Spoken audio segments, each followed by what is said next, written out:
It was supposed to be a simple afternoon. My kids were excited about their treehouse, a project I had poured hours into, making sure it was perfect for them. But I never imagined that I'd find myself standing in my front yard, watching my neighbor, Steve, destroy it with his own hands. He wasn't even doing it quietly. The sound of the saw cutting through the wood was loud enough to shake me to my core. I rushed outside, but by the time I reached the tree, it was too late. The treehouse was already halfway to the ground. Steve, this man I had known for years, had decided it was in violation of some obscure rule he had made up in his head, and without a word to me, he took it upon himself to tear it down. As I stood there, stunned, I realized something else. I had a hidden camera recording the entire incident. He had no idea what he was doing. That's when I realized the war had just begun. This wasn't just about a treehouse, it was about a violation of everything that was important to me and my family. And now I had evidence to take him down. But before we continue, comment where you're watching from and subscribe for more Karen stories. You're going to want to see how this unfolds. To understand why this meant so much to me, let me take you back to when it all began. My family has always been close. My wife, Sarah, and I work hard to provide a safe and happy home for our two kids, Jacob and Lily. When we bought our house in the neighborhood, we thought we'd found the perfect place to raise our family. The kind of place where neighbors wave as they drive by and the kids can play outside without a care in the world. It was supposed to be a peaceful existence until Steve moved in next door. Steve wasn't always this way. When we first met, he seemed like just another guy trying to fit into the neighborhood. He had this air of authority, though, that gave him a certain weight. He'd frequently talk about how things should be done properly as if he had some hidden position in the neighborhood hierarchy. But I never paid much attention to it. Everyone had their quirks, right? Then came the treehouse. It started off as a simple project. The kids loved climbing trees and spending hours outside, but there was something special about the idea of building them a treehouse. I wanted it to be a place where they could escape, where their imaginations could run wild. I spent days researching how to build it safely, making sure every board was secure and every nail was driven in just right. It wasn't the biggest treehouse, but it was perfect for my kids. They couldn't wait to get inside and start playing, and the joy on their faces every time they climbed up was all the thanks I needed. But Steve, he wasn't impressed, and that's where things took a dark turn. It wasn't even about the treehouse itself, it was about control. The moment it was finished, he started mentioning that it didn't look quite right or that it might be against HOA rules. He hadn't even spoken to me directly about it. He'd simply made it clear that he didn't approve. Little comments here and there, followed by vague references to neighborhood regulations, slowly began to escalate. I brushed it off at first, thinking it was just Steve being Steve. But soon, things took a more serious turn. He started making threats, subtle ones. At first, it was about how the treehouse wasn't safe or approved and how it could cause trouble for the neighborhood. He even went as far as to leave me a note on my door one day, saying I needed to take it down before the HOA would get involved. I remember laughing it off, thinking, who does this guy think he is? That's when I realized I was facing more than just a petty neighbor. Steve wasn't content with minding his own business.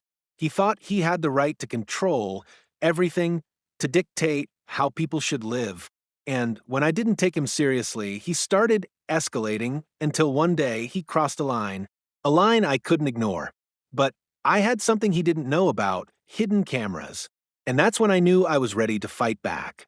I wasn't going to let this guy dictate how my family could enjoy their own backyard. It was time for a showdown. The first few weeks after Steve's initial complaints were filled with tension, but nothing could have prepared me for the intensity of his next moves. He started bringing up the treehouse every time we spoke, like it was his personal mission to make sure it was removed. It became a daily irritation. Every time I stepped outside, I could see him staring at the treehouse, his eyes practically burning holes through it. His obsession with it was almost too much to ignore. But Steve didn't stop there. He began talking to other neighbors, subtly spreading his complaints.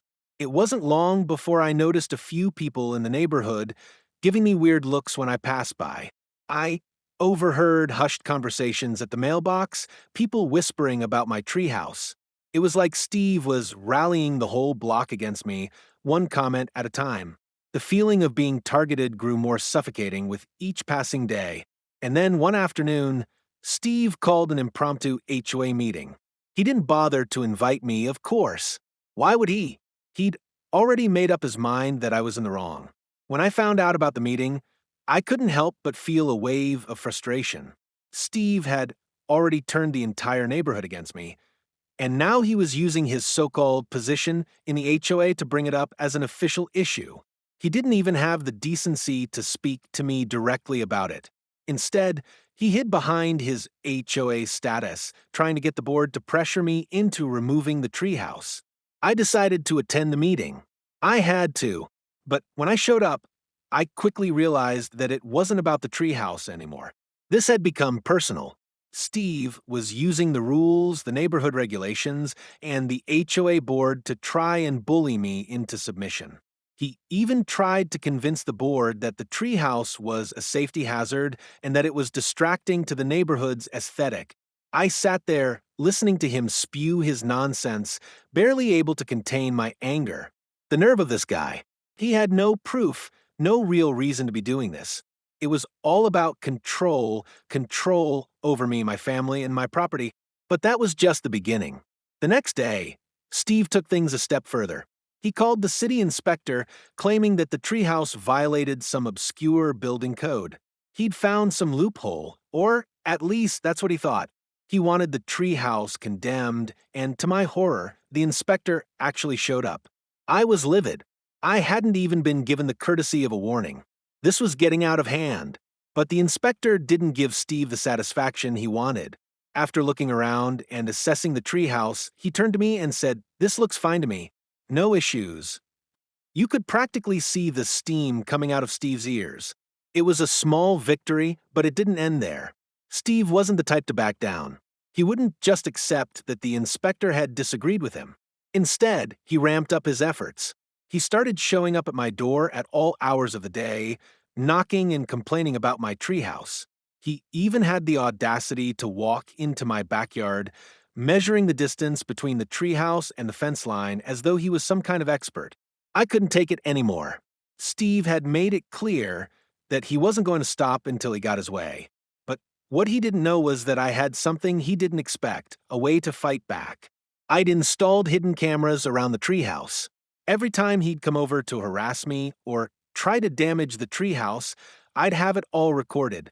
It wasn't just about the treehouse anymore. It was about standing up to Steve and showing him that I wasn't going to be intimidated. I was ready to expose him for the bully he truly was. It felt like the stakes had gotten higher and my patience was wearing thin. The constant harassment had drained me, and yet I knew there was only one thing left to do: turn the tables. The cameras weren't just for my protection. They were going to be my trump card.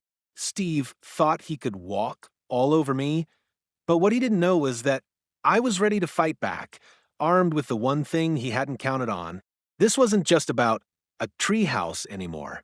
It was about taking a stand for my family, my property, and my right to enjoy my own home. Steve had underestimated me, and now I was ready to make sure he paid the price. As much as I had hoped the hidden cameras would be enough to deter Steve, it only seemed to escalate things. After the inspector's visit, I thought things might calm down. But Steve wasn't one to accept defeat, not even when it was staring him in the face. Instead of backing off, he doubled down. He started filing complaints with the HOA again, making the same baseless accusations that the treehouse was a safety hazard and that it violated neighborhood aesthetics. But this time it was different. Now he had more support. Slowly, other neighbors, ones who had once been friendly, started siding with him. Some of them didn't even bother to confront me directly. They simply nodded when Steve complained, and that was enough to fuel his crusade. It became clear that Steve wasn't just trying to protect the neighborhood. He was trying to control it, forcing everyone to comply with his views, whether they liked it or not. I tried to reason with him several times. I tried explaining how much the treehouse meant to my kids and how we had built it with care and attention to safety. But every time I spoke, he dismissed me, calling me selfish or saying I wasn't respecting the rules. His words didn't hurt as much as his actions. He knew exactly how to twist the truth and use the HOA board as his weapon. When I saw my neighbors looking at me differently, I realized just how far Steve had gone. Some of them even started avoiding me, as if they were afraid of the repercussions of speaking out against Steve. It felt like a slow, suffocating isolation. I had always believed in the goodness of the people around me, but now it seemed like they were willing to stand by while Steve tried to tear down everything I had worked for just to make a point. And yet, despite the mounting pressure, I still held on to one glimmer of hope: those cameras. The footage was the only thing that could prove I wasn't the villain in this story. But every time I thought about confronting Steve, I was reminded of just how deeply entrenched he was in this neighborhood. How could I take him on without risking everything? The tipping point came when Steve showed up at my door one evening. He was irate, practically frothing at the mouth. His face was red with anger, and he was shaking with rage. He stormed in, demanding that I take the treehouse down immediately. He had already contacted the HOA again and was threatening to take me to court over the unlawful construction of the treehouse. I told him, calmly but firmly, that I wouldn't remove it. That's when he snapped. "You'll regret this," he shouted, pointing a finger at me. "I'll make sure you regret ever putting that thing up. You think the HOA won't back me up? You think the neighbors won't support me? You're nothing but a nuisance, and I'll make sure everyone knows it." The words hit me harder than I expected, but I stood my ground. "You're not going to bully me into taking it down," I said. "This is my property, and I have every right to build it." Steve didn't respond with reason. He didn't even try to make a valid point. He just stormed off, slamming the door behind him. That night, I realized something. Steve was never going to back down. He wasn't trying to resolve a problem. He was trying to crush me. His words weren't just about the treehouse anymore. They were about power. He wanted to see me submit, to give up on something I loved, just because he didn't like it. And the worst part? The system, the very system that was supposed to protect me, was enabling him. I spent the next few days trying to stay calm, but I couldn't shake the feeling of being trapped. I knew I had to take action, and fast. I couldn't let Steve get away with this. The hidden cameras had captured everything, and now it was time to expose him for the bully he was. But as the days went on, the weight of the situation pressed down harder. The HOA, which should have been on my side, was giving Steve the benefit of the doubt. The board seemed more focused on keeping the peace than doing what was right. Meanwhile, Steve's crusade against me continued, and my frustration grew. It was clear now. The system was protecting the villain, and I was left with no choice but to fight back however I could. The question wasn't just about the treehouse anymore. It was about standing up to someone who was using his power to destroy everything I had worked for. And if the system wasn't going to protect me, then I'd have to do it myself. I had one last trick up my sleeve, and this time, Steve wasn't going to get away with it. The truth was coming for him, and he didn't even know it. The thing about Steve was that he thought he had control over everything. He thought that by wielding the HOA's so-called rules and gathering support from few of the neighbors, he could break me down. But what he didn't know was that I had been one step ahead of him the whole time. The hidden cameras I had installed weren't just for protection, they were my secret weapon. As soon as I realized Steve wasn't going to back off, I started recording everything: his visits, his threats, his constant harassment. I had caught it all on tape. The night after his outburst at my door, I sat down and reviewed the footage. My hands trembled as I watched Steve strut around my property, inspecting every inch of my backyard, measuring the treehouse's distance from the fence, and muttering complaints to himself. He even had the gall to shake the treehouse, pretending it was unsafe, hoping I would cave in. Each time he stepped onto my property without permission, it felt like a violation, a constant reminder of how much he was overstepping. But then I saw something that made my heart race. On the footage, I saw Steve not just complaining, but actually tampering with the treehouse. He was cutting the branches, trying to weaken its structure. I couldn't believe what I was seeing. Not only was he violating my property, but he was intentionally trying to damage something that meant so much to my kids. The anger inside me flared up, but so did my resolve. This was it, the proof I needed to take him down once and for all. The next day, I made a decision. I had to confront Steve, but this time it was going to be different. I wasn't going to let him get away with it. With the footage in hand, I went straight to the HOA office. I'd had enough of the board's complacency. I wasn't just going to sit back and let Steve dictate what happened to my property any longer. It was time to put everything out in the open. I walked into the office, my heart pounding in my chest. The board members were seated at a long table, looking at me with polite but disinterested faces. But the moment I played the footage for them, everything changed. They watched as Steve stood there, attempting to sabotage the treehouse, and as the camera captured his threats, his manipulation, and his outright disregard for the rules, the room fell silent. For the first time in a long while, I felt like I was finally being heard. The board members exchanged glances, and then, one by one, they turned to Steve. "Is this true?" one of them asked. Steve stammered, trying to come up with an excuse. That's not what it looks like. I was just making sure it was safe." But his voice wavered. The footage didn't lie. "You've gone too far, Steve," another board member said, his tone sharp. "You've been harassing this family for weeks now, and this is your way of helping by actively damaging their property?" Steve tried to backpedal, but the damage was done. He had been caught, and there was no way he could spin his way out of it. The board members turned their attention to me, asking questions about the treehouse and the situation. It was clear that they were now on my side. The very system that Steve had used to try and tear me down was now working in my favor. But Steve wasn't done. His arrogance wasn't easily broken. As the meeting came to a close, he stood up, glaring at me, his face red with fury. "This isn't over," he muttered. "I'll find another way to make you regret this." I wasn't afraid anymore.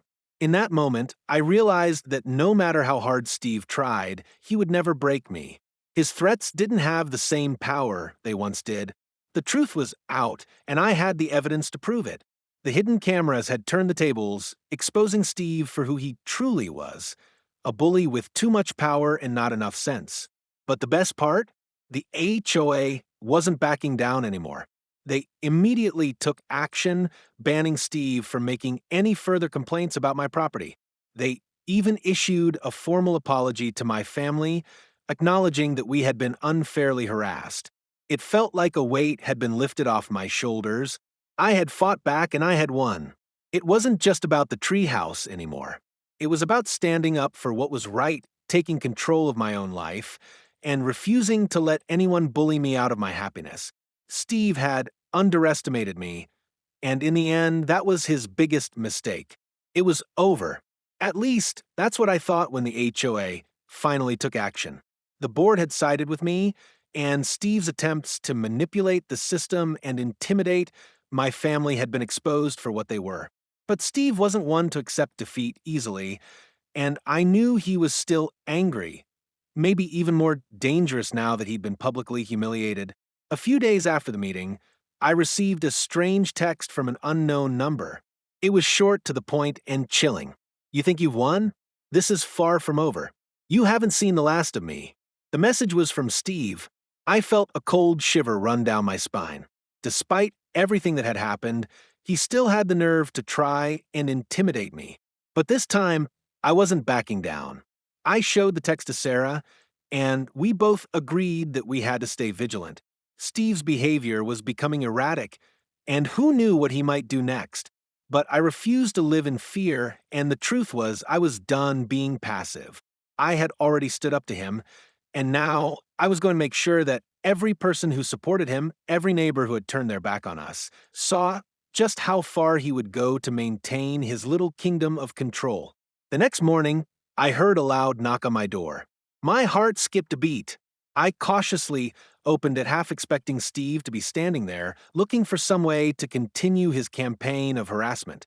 Instead, it was another neighbor, Mark, someone I had never had a problem with before. He was holding a letter in his hand, his face grave. I don't know how to say this, Mark began, but Steve is up to something. I overheard him talking to someone about hiring a lawyer to fight this. He doesn't want to accept that he lost. My heart sank. After all the trouble he'd caused, Steve was still determined to make my life a nightmare. But now, there was something different. I had the upper hand. This time, I wasn't just going to wait for Steve to make his next move. I was going to act first. I immediately contacted the HOA again, making them aware of the text and Mark's warning. The board was quick to respond. Steve had made threats before, but this time, they couldn't just let it slide. They called an emergency meeting, and this time, the situation was far more serious. The HOA had already issued a formal apology, but now they were beginning to see the full extent of Steve's actions, how far he was willing to go to hurt my family. When we gathered for the next meeting, Steve didn't look as confident as he once had. The smirk that used to be on his face was gone. Instead, he looked defeated, his shoulders slumped. I could see it in his eyes. He knew the game was up. His arrogant stance had cost him everything. Not only had the HOA condemned his behavior, but they had also informed him that his future complaints would be ignored no matter how many he filed. He had no power left. His reign of control was over. The meeting was swift. Steve tried to argue his case, but his voice faltered. The evidence was stacked against him, his own actions, the footage, the complaints, the texts. He had painted himself into a corner, and there was no way out. The HOA board voted to expel him from any future neighborhood activities, and they imposed a fine for his repeated harassment. It felt like the final blow, the one that had been a long time coming. As the meeting wrapped up, I couldn't help but feel a sense of relief. Steve's threats had finally been silenced, and it was clear he had no more cards to play. But more than that, it was the realization that I had fought for my family, for what was right. I didn't let him bully me into submission, and now the neighborhood could finally breathe easy. The entire ordeal wasn't just about the treehouse. It was about standing up for what was ours, for our home, and for our right to live without fear. Steve had pushed us to our limits, but in the end, he had underestimated the strength of our resolve. As I walked out of the meeting, Sarah and the kids by my side, I couldn't help but smile. We'd won, but it wasn't just about the victory. It was about the message it sent that no one could trample over us without consequences. We were a family, and together, we were stronger than anything Steve could throw at us. And for the first time in a long time, I felt truly at peace. The treehouse was safe. My family was safe. And Steve, well, he would have to find a new battle to fight because this one was over. It had been a long, exhausting battle, but as I walked out of the HOA office that day, I finally felt a weight lift off my shoulders. Steve was defeated, and the neighborhood was safe once again. My kids could finally play in their treehouse without worrying about someone tearing it down, and I could breathe without the constant anxiety of Steve's threats hanging over us. But it wasn't just the treehouse I had fought for. It was the principle of standing up for what was right, no matter the cost.